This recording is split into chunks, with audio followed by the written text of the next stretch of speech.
listen, kids, things aren't what they seem. Don't be fooled. There's a big deception going on, and you're involved in it, but I just thought you ought to know it. There is going to be a dance this evening, and I would like you all to come and sing and dance. Won't you come and play with me?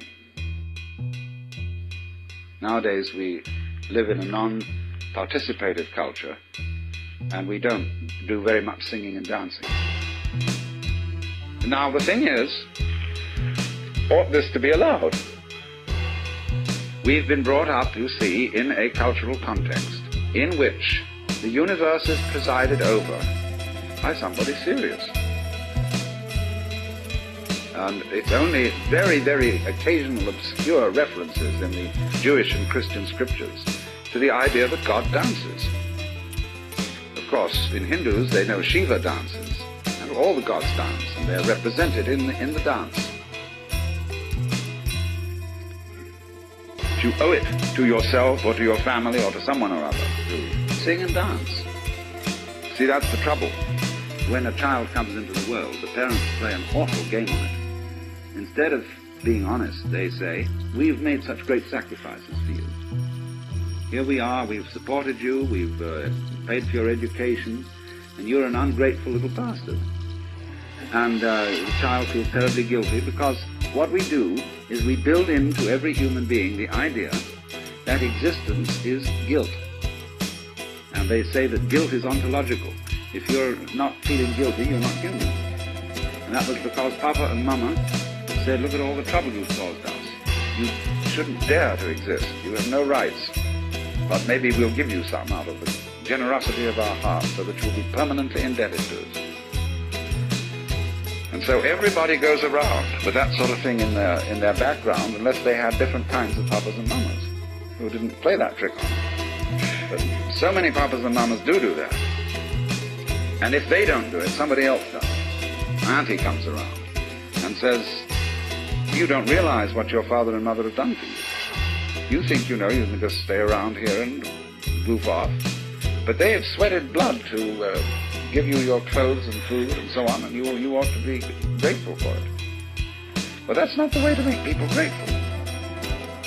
They won't be grateful that way. They'll imitate gratefulness. They'll go and put on a big show and say, oh, thank you so much, I feel so indebted to you, and so on and so forth, and they'll make it look good. But it isn't real, because, actually, one's father and mother had a great deal of fun bringing you into being, or we hope they did. They have no reason to complain about all these things and try and make the children feel guilty. But you see, it is an amazing thing in our culture that everybody is afflicted with ontological guilt. And there are certain clergy who are absolute experts in making you feel guilty. You have to watch always what games people are playing. Now you see, the thing is that really is a puzzle is that they don't admit they're playing games. And when a person is playing games and doesn't admit that they're playing games, then you have some kind of a trickster who isn't really being fair to you. Now, of course, the game, that this game is not a game, has a certain kind of fascinating quality to it. How mixed up can we all get? Let's try. I would like to go insane and be as insane as anybody has ever been, and be the farthest out crazy nut in the world. See, that's a game. But it's not a good game.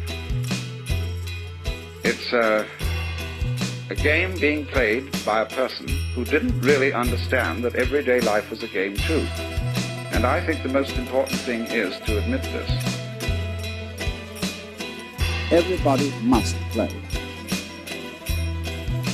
Like the whole game of life we're all involved in. It's only a game.